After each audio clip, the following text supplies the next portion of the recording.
بسم اللہ الرحمن الرحیم۔ اللہ تبارک و تعالیٰ کے پاکیزہ نام سے آغاز کرتے ہیں جو بہت مہربان نہایت رحم والا ہے۔ درس بخاری کا سلسلہ جاری و ساری ہے اور پچھلے پروگرام میں 2445 نمبر حدیث پاک تک ہم پہنچے تھے۔ حضرت براء بن عازب رضی اللہ تعالیٰ عنہ اس کے راوی ہیں۔ وہ کہتے ہیں کہ نبی کریم صلی اللہ علیہ وسلم نے ہمیں 7 چیزوں کا حکم فرمایا اور 7 چیزوں سے منع کیا۔ پھر آپ نے یہ 7 چیزیں گنوائیں۔ جن کو منع کیا تھا وہ نہیں گنوائیں، باقی یہ 7 جو کرنے والی ہیں وہ آپ نے گنوائیں۔ ان میں پہلا تھا مریض کی عیادت۔ تو جو نئے دیکھنے والے ہیں ایک دفعہ اعادہ کر دیتا ہوں، دہرا دیتا ہوں بات کا کہ حضرت براء بن عازب رضی اللہ تعالیٰ عنہ کا یہ فرمانا کہ نبی کریم نے 7 چیزوں کا حکم دیا، اس کا مطلب اس طرح لازم کیا یہ کہنا نہیں ہے کہ اگر اس طرح لازم کر دیا کہ اگر نہیں کریں گے تو گناہ گار ہوں گے، بلکہ مراد یہ کہ ہمیں ترغیب دی کہ یہ کام کیے جائیں۔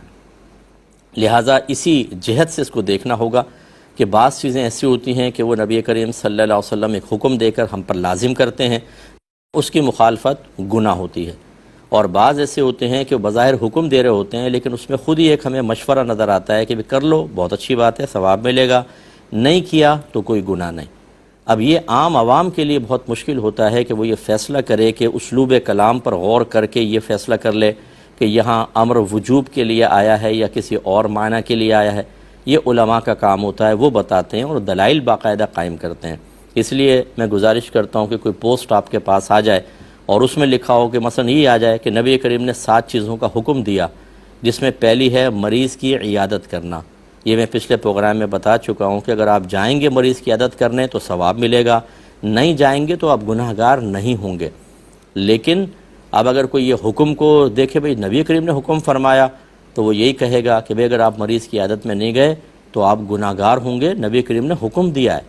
تو یہاں حکم بمانے ترغیب ہے، یہ سنت مستحبہ ہے، اگر آپ جانا چاہیں ٹھیک۔ ہر صحابی کی عیادت کے لیے تو سرکار تشریف نہیں لے کر گئے، وہ جو مخصوص لوگوں کے لیے گئے تھے وہ نقل کیا گیا، ورنہ بہت سارے بیمار ہوئے، ورنہ تو روزانہ ہی کوئی نہ کوئی بیمار ہوتا تو ہر جگہ سرکار تشریف لے جاتے اگر یہ واجب ہوتا، کیونکہ جو چیز لازم ہوتی ہے پھر وہ نبی بھی اس کو ادا فرماتے۔ تو لہٰذا بہتر ہے کہ جو قریبی رشتہ دار ہوتے ہیں، ایسے آپ کے اہل محلہ ہیں، ایسی آپ کے کلوز فرینڈز ہوتے ہیں بعض، ان کی اگر وہ بیمار ہوتے ہیں آپ کو پتہ چل جائے تو ان کی عیادت کے لیے تشریف لے جائیں۔ یہ سب سے بیسٹ وے ہے کہ آپ جائیں، پھل فروٹ لے جائیں تھوڑا بہت، اور کوئی کھانے پینے کی چیز لے جائیں، اور وہاں بیٹھ کر ہمدردی کے جملے بولیں، اس کی حوصلہ افزائی کریں، ہمت بڑھائیں، اور مختصر ملاقات کے بعد واپس آ جائیں۔ آج کل دوسری صورتحال بھی ہو جاتی ہے، بعض اوقات جیسے باہر کے لوگ ہوتے ہیں وہ کیسے آئیں گے تو وہ ویڈیو کے ذریعے، ویڈیو کال کے ذریعے وہ کانفرنس کر لیں اور تسلی دے دیں، اور اسی طریقے سے آج کل واٹس ایپ پہ میسج چھوڑ دیے جاتے ہیں، کوئی بھی وائس میسج میرا سنوا دینا، تو یہ بھی اچھی چیز ہے، لیکن بہرحال اگر موقع ملے تو ملنے ہی جانا چاہیے۔ ہم بعض اوقات مطلب اب اتنی مصروف زندگی ہو گئی ہے کہ ہر ایک کے لیے، ہر ایک کے پاس عیادت کے لیے جانا بہت ہی مشکل ہو گیا ہے، تو جہاں تک پاسیبل ہو کر لیں، اور جہاں ممکن نہ ہو تو دوسرے ذرائع اختیار کر لیے جائیں۔ لیکن بہرحال اگر کوئی جان بوجھ کر بھی کسی مریض کی عیادت کے لیے نہیں گیا تو گناہ گار نہیں ہوگا۔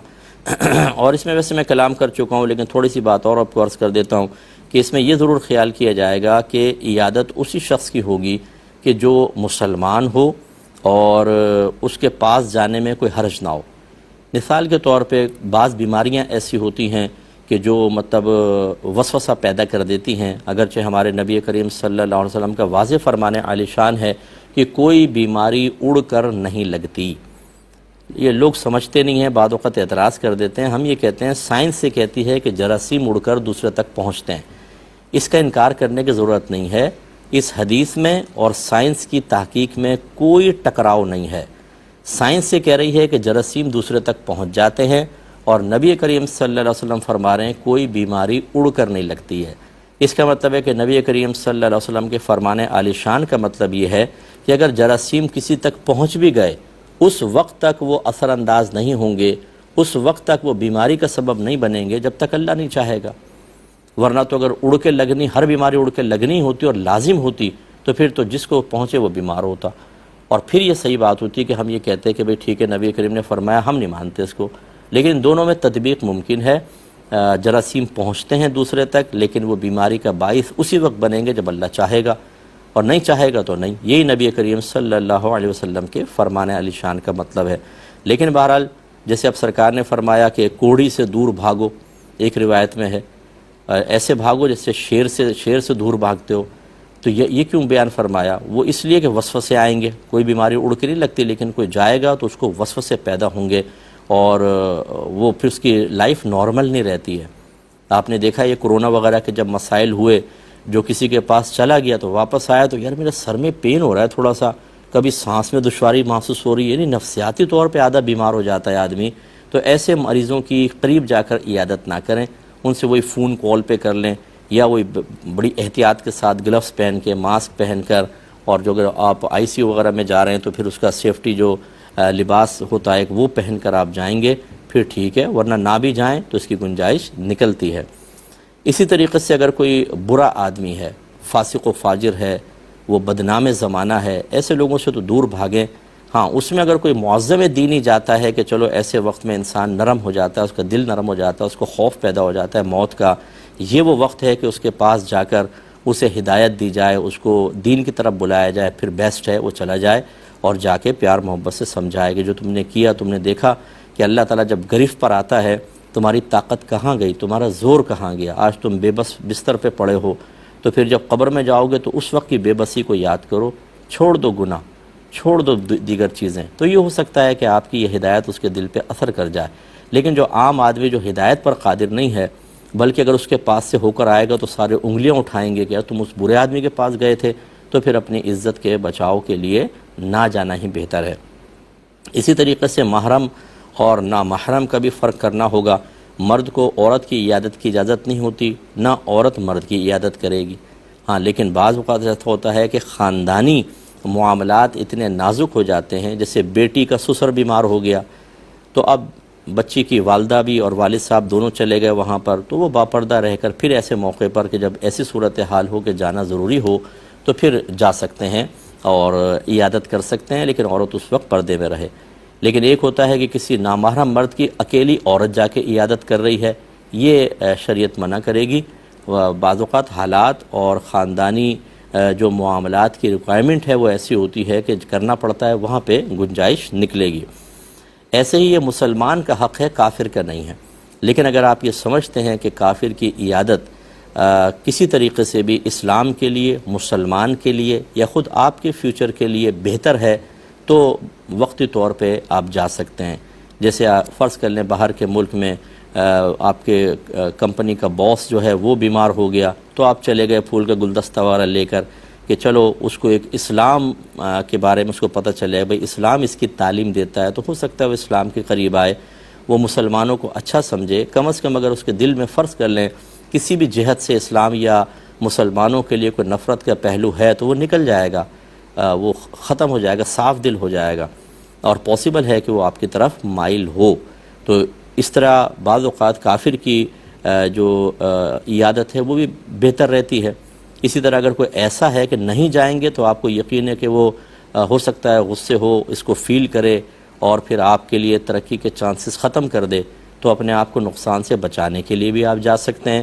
تو یہ تھوڑی سی تفصیل ہے جو ہمیں یاد رکھنی چاہیے.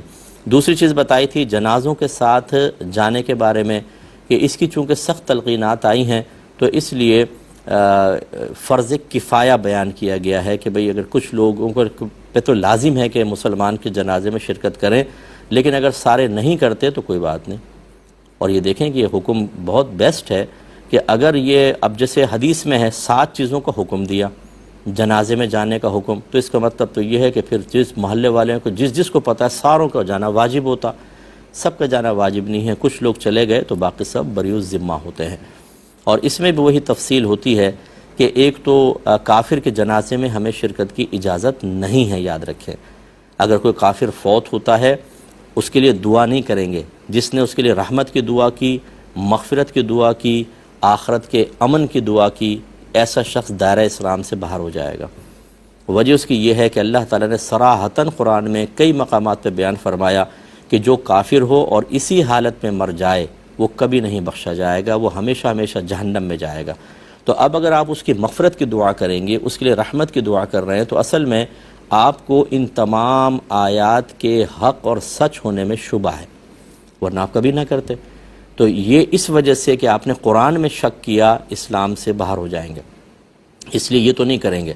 ہاں بعض اوقات جیسے اب آپ باہر کے ملک میں رہتے ہیں، پڑوسی غیر مسلم کا انتقال ہو گیا تو آپ چلے گئے اس کے گھر والوں کے پاس اور یہ کہا کہ بھئی اچھا آدمی تھا، اور اگر واقعی آپ کو تھوڑا بہت افسوس ہوا ہے کہ وہ اچھی عادات کا مالک تھا تو کہہ دیں جی افسوس ہوا، بس اس سے زیادہ نہیں، اور ہٹ جائیں۔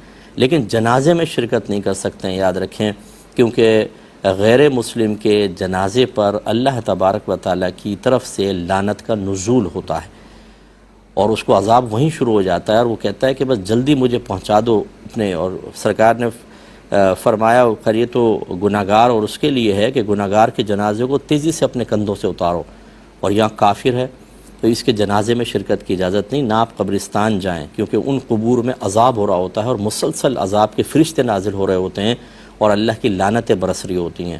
اتنے بھی پھر مروت میں آگے نہ بڑھیں، بس یہ جیسے میں نے آپ کو عرض کیا اتنا تو کافی ہے۔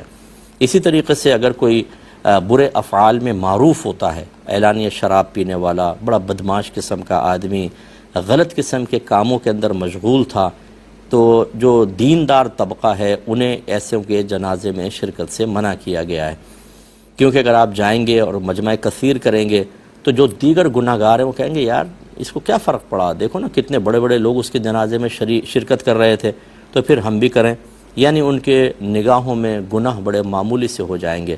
لیکن اگر آپ نہیں جاتے ہیں تو پھر ان کو احساس ہوگا کہ یار آج ہم گناہ کر رہے ہیں اور اعلانیہ گناہ کر رہے ہیں، دیکھو فلاں مرا ہے تو اس کے جنازے میں لوگ نہیں گئے، کتنے تھوڑے سے لوگ تھے، تو پھر ہمارے ساتھ بھی ایسا ہی ہوگا، ہمارے لیے مغفرت کی دعا کرنے والا کوئی نہیں ہوگا، قبر پہ ہاتھ اٹھانے والا کوئی نہیں ہوگا، تو خوف پیدا ہوگا نا۔ لیکن ہم بے پرواہی کے ساتھ معاملات کرتے ہیں۔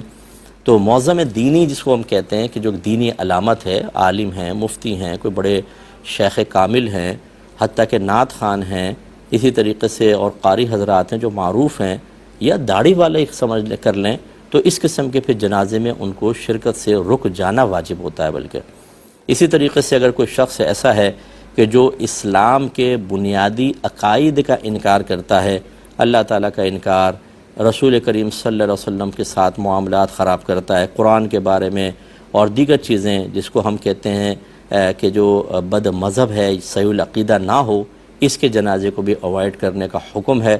بلکہ اگر وہ اس قدر اس کی حرکتیں خراب ہو چکی ہیں، عقائد خراب ہو چکے ہیں کہ اس پہ حکم کفر لگے، تو پھر تو اس کے جنازے میں شرکت کرنا یہ ایک انسان کو دائرہ اسلام سے خارج کروا سکتا ہے، اس لیے تھوڑی اس میں احتیاط کرنی چاہیے۔ تو باقی یہ کہ مسلمان کا جنازہ ہے، چاہے مرد کا ہو عورت کا ہو، اس میں ہمیں شرکت کرنی چاہیے۔ اس کے بعد اگلا جو ہے وہ چھینک لینے والے کو جواب دینے کا باب، یعنی جواب دینا۔ اور یہ ہوتا یہ ہے کہ جب چھینکے تو ہم کہیں گے الحمدللہ رب العالمین، تو جس کو یہ آواز سنائی دے اس کے اوپر پھر یہ لازم ہوتا ہے، واجب ہو جاتا ہے کہ وہ جواب، اب واجب ہے کہ واجب ہو جاتا ہے کہ جواب دے یرحمک اللہ، اللہ تجھ پر رحمت فرمائے۔ اگر ایک مرد ہے تو اس کو کہیں گے یرحمک اللہ، اگر دو ہیں یرحمکم اللہ، اگر جمع ہیں دو سے زائد ہیں ایک ساتھ چھینکے الحمدللہ رب العالمین سب کو دعا دینی ہے تو یرحمکم اللہ ہوگا، اور اگر ایک عورت ہے تو یرحمک اللہ ہوتا ہے، اور پھر تسنیہ کے لیے دو کے لیے کم اللہ وہی ہوگا جو مرد کے لیے ہے، اور اگر جمع کافی ساری عورتیں ہیں تو یرحمکن اللہ کہیں گے، کنہ ہوتا ہے پھر یہ، تو کا کما کم کی کما کنہ، بس یہ 6 یاد رکھیے گا، اس کو آخر میں آپ یرحمو کے آگے لگانا ہے آپ نے۔ تو خلاصہ کلام یہ ہے کہ یہ چھینک لینے والے کو جواب دینا یہ واجب لکھا ہے علماء نے، اور اسی طریقے سے سلام کا جواب دینا، سلام کرنا سنت ہے، اس کا جواب دینا واجب ہے، لیکن یہ اسی وقت واجب ہوتا ہے جب سامنے والا سلام کرے اور آپ کے کان اس کو سن لیں۔ آج کل ہمارے یہاں مسجدوں تک میں دیکھتا ہوں، اللہ رحم فرمائے ہم لوگوں کی حالت پر، بڑے بڑے پکے پرانے نمازی ہیں، آئیں گے